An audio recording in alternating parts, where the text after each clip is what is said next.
Hey there. Normally at this time of year things would be getting hot and humid, which would mean that I'd be seeing a lot of Botrytis cinerea in my garden.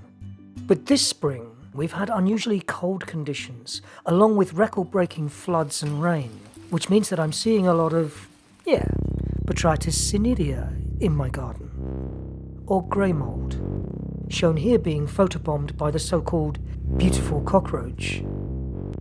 Botrytis is a fungal disease which will go for the buds and the flowers of your rose.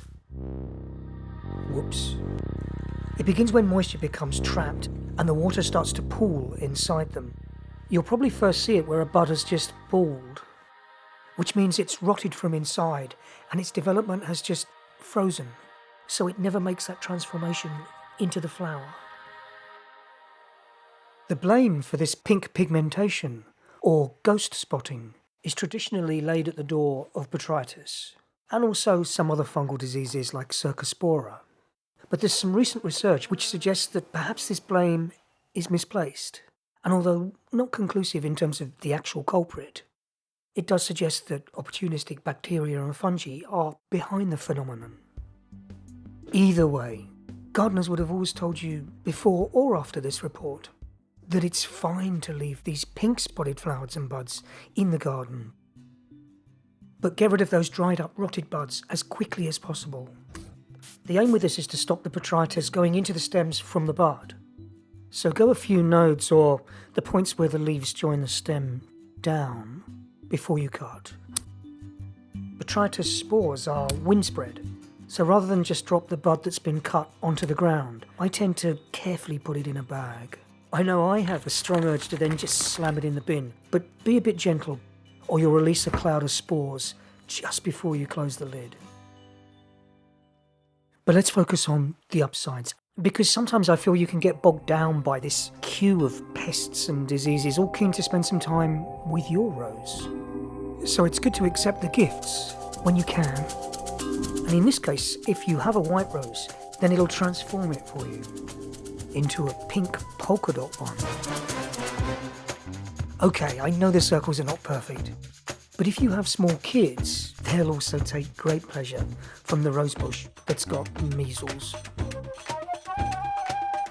So look at it as one of those rare things that nature throws up once in a blue moon.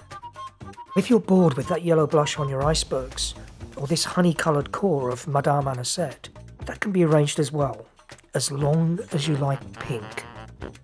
Fortunately, this spontaneous colour shift will only last for as long as the rain does.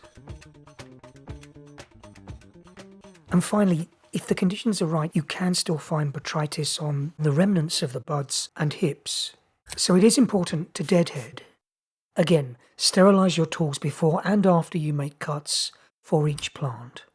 You don't want it inside your canes for lots of reasons, and Botrytis is one cause of cane dieback.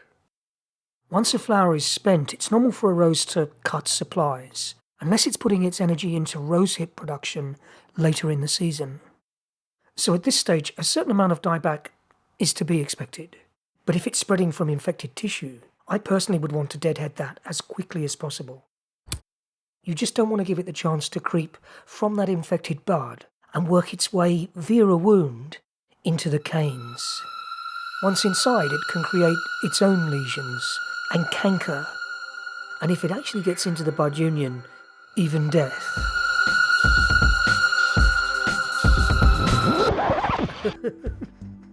Okay, let's tone down the doom.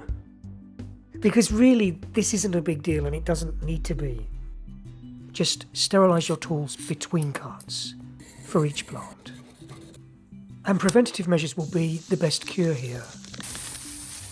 So spray your roses well with an antifungal in winter and early spring, and then regularly as and when Botrytis comes calling. Thanks so much for watching, and I hope this helped. And if you wouldn't mind subscribing, I'd be so grateful. We need to grow this channel, and I can't do that without you.